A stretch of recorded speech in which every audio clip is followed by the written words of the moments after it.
Atteint de cécité depuis l'enfance, conscient des difficultés de mobilité que vivent les handicapés visuels quotidiennement, Drissa Diarra, un militant des droits des aveugles, a mûri l'idée de mettre au point un outil qui facilite cette mobilité. C'est dans cette optique que la torche Yelenkura a vu le jour, conformément à l'innovation technologique. On ne peut pas parler de la torche intelligente sans parler de la canne classique. Vous savez, le symbole de handicap visuel, c'est la canne blanche que beaucoup connaissent, la canne classique. Donc, on a évalué l'efficacité, les limites aussi de cette canne. Donc, à partir de là, on a réfléchi qu'est-ce qu'on peut faire vraiment pour innover.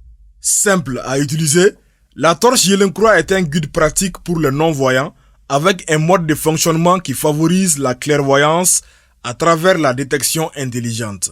La torche intelligente permet de détecter d'abord les obstacles à plusieurs mètres. La détection, ça se fait par système, par signaux vibratoires. Donc, dès qu'on est à 3 mètres d'un obstacle, donc ça commence à donner des signaux vibratoires, 1 bip, 2 bip, 3 bip, ainsi de suite. Plus on s'approche du danger, la vibration devient intense et puis continue. À 2 mètres, à 1 mètre, ça s'accentue et à 0,50, donc ça devient instantané, donc ça devient continuel. Donc pour signaler à l'utilisateur que tu es proche à un danger. Et du coup, donc on a la possibilité même de balayer comme ça, de voir, oh, voilà, donc on sait que le danger est proche, donc on peut l'éviter et voilà, donc on prend son chemin. L'idée de création d'un tel appareil ne suffit pas à elle seule pour sa matérialisation. C'est pourquoi Drissa Diarra a fait recours à la touche technique de Malik Traoré, un jeune informaticien avec qui il partage une ambition, celle d'éclairer la vie des aveugles. La torche elle est déjà utilisée par les personnes depuis des années pour pouvoir s'éclairer. Et nous, notre ambition, c'était vraiment amener une nouvelle lumière dans la vie de ces non-voyants. Donc on a choisi déjà cette forme-là. Et techniquement, on a vu qu'est-ce qu'on peut faire, qu'est-ce qu'on peut choisir comme élément en termes de détection des obstacles et de façon à ce que ça consomme le moins possible.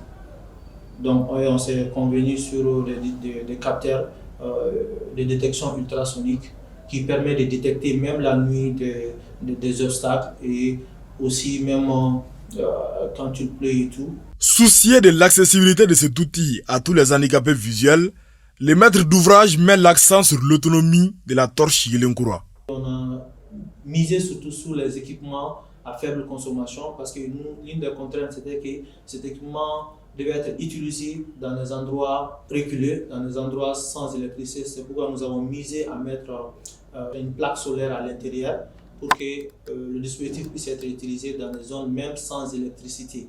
Et à faible consommation, il peut durer jusqu'à plus d'une semaine d'utilisation normale.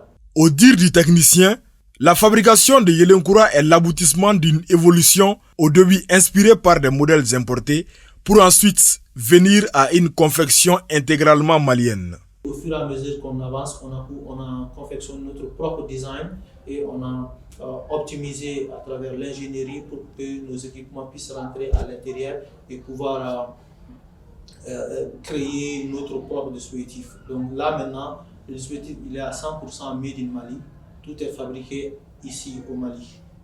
Pour un utilisateur que nous avons rencontré, cet instrument a été d'une grande aide pour sa mobilité. La torche Yelenkura a impacté ma vie parce que je suis devenu un peu plus autonome et un peu plus mobile. Parce qu'il faut reconnaître que les personnes en situation de handicap visuel sont confrontées à une réduction de mobilité. C'est pourquoi on nous appelle personnes à mobilité réduite. Donc ça me fait 9 mois, j'utilise la torche Yelenkura pour mes déplacements et à la maison et en ville. Yelenkura, un terme emprunté à la langue bambara qui signifie nouvelle lumière en français, répond à une grande préoccupation des personnes en situation de handicap visuel. L'autonomie et la sécurité de voir plus loin et aller partout où on veut y aller.